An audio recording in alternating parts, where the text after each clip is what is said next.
तो क्या कोई फिल्म सिर्फ एक फिल्म से ज्यादा कुछ हो सकती है? यूट्यूबर ध्रुव राठी के एक वायरल एनालिसिस के मुताबिक धुरंधर 2 के मामले में जवाब है हाँ, बिल्कुल हो सकती है। आज हम उसी वायरल एनालिसिस की परतों को खोलेंगे जो ये दावा करती है कि ये फिल्म सिर्फ मनोरंजन नहीं, बल्कि उससे कहीं ज्यादा कुछ और है। एनालिसिस की शुरुआत ही एक बहुत बड़े और सीधे दावे से होती है कि ये फिल्म कोई कला नहीं, बल्कि एक राजनीतिक हथियार है। अब ये कोई छोटा मोटा दावा तो है नहीं, तो चलिए जरा गहराई से देखते हैं कि इस दावे के पीछे क्या तर्क दिए गए हैं। तो इस पूरी एनालिसिस को समझने के लिए हम इसे 5 हिस्सों में देखेंगे। पहले बात करेंगे मूल आरोप की, कि ये फिल्म नहीं एक विज्ञापन है। फिर प्रोपेगेंडा के मनोविज्ञान को समझेंगे, नैरेटिव की फैक्ट चेकिंग करेंगे, देखेंगे कि फिल्म क्या छिपाती है, और आखिर में ये कैसे हाल के इतिहास को फिर से लिखने की कोशिश करती है। तो सबसे पहले जो मूल आरोप है, एनालिसिस का कहना है कि इस फिल्म का मकसद कहानी सुनाना नहीं, बल्कि एक राजनीतिक विचारधारा को बेचना है। अब सवाल उठता है कि इस दावे के लिए क्या सबूत दिए गए हैं। देखिए, एनालिसिस में 3 बड़ी बातों पर जोर दिया गया है। पहला, एक मुख्यमंत्री का बयान कि फिल्म देखने वाले बीजेपी को वोट देंगे। दूसरा, पार्टी के सोशल मीडिया हैंडल्स का फिल्म के गानों को प्रमोशन के लिए इस्तेमाल करना। और तीसरा, वास्तविक घटनाओं से प्रेरित वाले डिस्क्लेमर का इस्तेमाल, जिसे एक लीगल चीट कोड कहा गया है, ताकि सच और कल्पना के बीच की लकीर धुंधली हो जाए।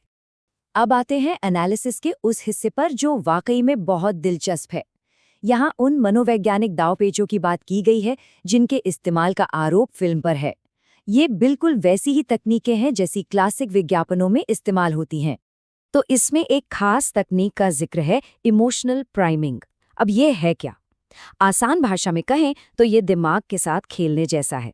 मतलब पहले दर्शकों की भावनाओं को किसी एक चीज से उकसाया जाता है, ताकि बाद में जब असली मैसेज दिया जाए तो उसे आसानी से मान ले। इसे समझाने के लिए एक बड़ा मजेदार उदाहरण दिया गया है, तीखा फिर मीठा वाला। मतलब फिल्म पहले एक भावनात्मक रूप से झकझोर देने वाला एक तीखा सीन दिखाती है, और जब दर्शक पूरी तरह से भावुक हो चुके होते हैं तब उन्हें अपना मीठा राजनीतिक संदेश परोसा जाता है, जिसे वो आसानी से स्वीकार कर लेते हैं। और फिर देखिए एक और कमाल की, या कहें कि चालाक तकनीक। आमतौर पर हीरो की तारीफ करता है, लेकिन इस फिल्म में मुख्य विलन से प्रधानमंत्री की तारीफ करवाई गई है।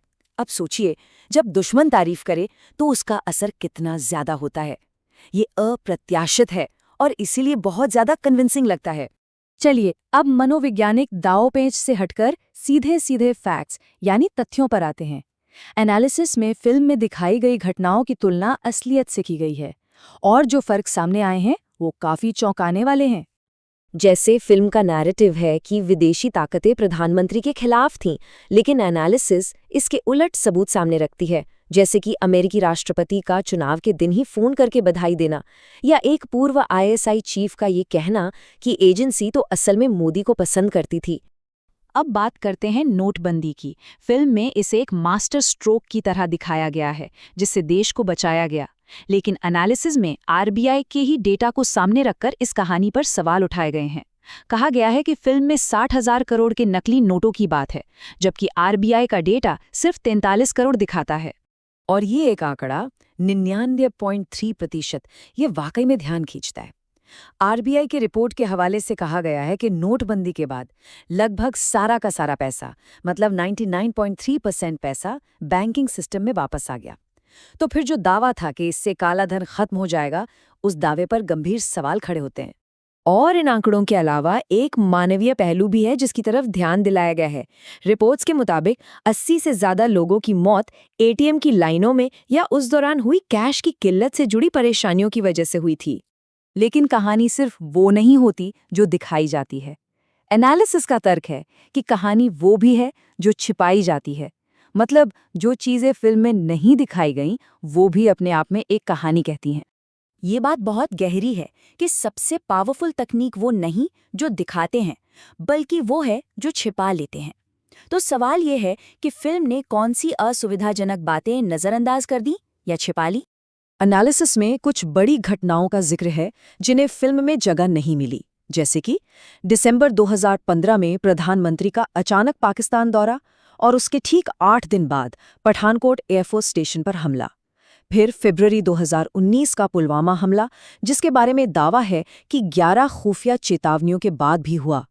एनालिसिस के मुताबिक ये घटनाएं फिल्म के हीरोइक नैरेटिव में फिट नहीं बैठती, इसलिए उन्हें छोड़ दिया गया।